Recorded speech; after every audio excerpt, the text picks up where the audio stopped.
there are well-documented cases of the Nazis using false flag terror. In 1939, on the eve of the attack on Poland, it had already been predetermined with Stalin that they would divide the country. How was Hitler going to get the German people, who had been told that they were just building up this big military to defend Germany? How were the Germans, who didn't like war after World War I, how were they going to be seduced into attacking Poland and then launching World War II? Well, this was done by the German military taking some people from a local camp, dressing them up in Polish uniforms, shooting them, killing them, shooting newsreel footage of it, and putting it in the movie theaters and on the radio that Poland, who had an antiquated, really pre-World War I army on horseback, had supposedly just attacked, at the time, the most powerful military in the world. That was libelous. Then, of course, you know about Hitler and the Reichstag and grabbing the mentally ill Marinus van der Lubbe off the street and blaming it on him. And now European courts have gone into the annals last year and officially said, yes, the conspiracy theorists were right. Hermann Goering firebombed the German Capitol building. And again, here's the problem. There are over 200 that I've identified that are declassified examples in the last 60 years that our government has staged. There's the 1980 Bologna bombing. That's been all over the Italian newspapers. Their former presidents have come out. Their former head of intelligence has come out. Every time a political party that wasn't inside the power structure, whether it be a right-wing party or a communist party, they targeted both, but mainly the communists in Italy. Every time that they were really starting to get some headway with the public, the establishment would stage terror attacks. Their favorite was train stations, school buses, police stations, military bases, so that they could then demonize that group. And of course, we've seen countless examples of this. You look at Operation Ajax, Mohammad Mossadegh, 1953, Iran. Mohammad Mossadegh was pro-Western, Time Magazine Man of the Year. He just wanted to build up and industrialize Iran. He was much more secular than any other leader they'd ever had. He wanted to be friends with everybody. And so we see the birth of the modern al-Qaeda. The CIA, led by Kermit Roosevelt, this is now completely declassified. In fact, it was declassified more than 20 years ago, but I couldn't believe it a couple of years ago when I heard Kermit Roosevelt, an old audio tape of him on NPR, bragging how they did it. And so working with MI6 and CIA, Kermit Roosevelt went in and blew up mosques, shot people in the street, and handed out hundreds of thousands of handbills saying, I am Mohammad Mossadegh, let's kick the radical Muslims out of Iran. We don't want them here.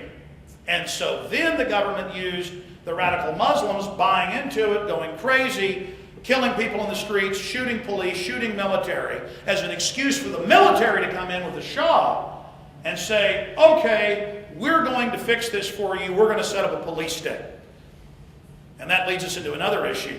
Our government, over and over again, every chance they get, doesn't want to put an elected person into power. Doesn't want to build up other nations, whether it's in Asia, Latin America, Africa, the Middle East, it doesn't matter. In every case, the people that run our government, the cold-blooded, great game calculators, in every case, they put in dictators, they put in oligarchs, they put in oppressive systems, they set up Savak torture teams and armies that tortured at least 200,000 people to death. And so my message to you is, if they will do this in Italy, if they will do this in Iran, if they will do this in Argentina, if they will do this anywhere else in the world, will they do it here? And the answer is yes. The criminals that have been in control of our nation for more than 50 years are absolutely cold-blooded, and they enjoy what they do. And they love the fact that the public isn't aware that 9 times out of 10, or even more often, it is the power structure staging these provocations. Then we fast forward to Operation Northwoods. All of you know about that, but some of the viewers out there may not. Just search engine the term Operation Northwoods. Associated Press, Baltimore Sun, ABC News, the National Security Archives. You can read the whole report. It doesn't just say we'll hijack jets by remote control and crash them. It doesn't just say they'll even stage fake deaths of CIA officers. It doesn't just say they'll bomb Miami and DC with plastic explosives. It talks about having U.S. Army forces dressed up like Cubans attack the U.S. Marine Corps base at Guantanamo Bay, Cuba, and actually kill U.S. soldiers.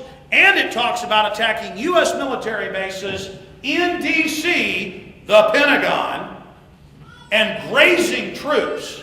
You saw a grazing just a few weeks ago, didn't you? And that's what's so amazing about these pathological individuals, is they repeat the same thing over and over and over and over. And guess where the shooter who's been missing for months got his gun? From a police lockup in Tennessee. Guess where the guy that shot up the courthouse in Nevada got the same gun? Same place. No record of him ever being in Tennessee. And it just goes on and on. These guys are always on medication. They prop them up. They stage the event. They never release the videotapes. And who did they blame in the Pentagon shooting? Within 2 hours, really less than 2 hours, about an hour and 5 minutes, but within 2 hours, it was all over the news that he was a 9/11 truther. What happened with Joe Stack? Within 2 hours of it happening, and I went on the air within 1 hour of it happening, and I said they're going to blame this on the Tea Parties. They're going to blame this on patriot groups. People said, oh, I even saw a blog that went up instantly. I was sent later saying, look at Jones sitting there inviting the Tea Parties. They did, and not just the Tea Parties. New York Daily News, Austin American Statesman, and countless other publications blamed Alex Jones. And the London Guardian described it as a black hole, that Austin is this black hole. And this evil media empire that I have, which I don't have an empire. I carry out the trash myself most of the time.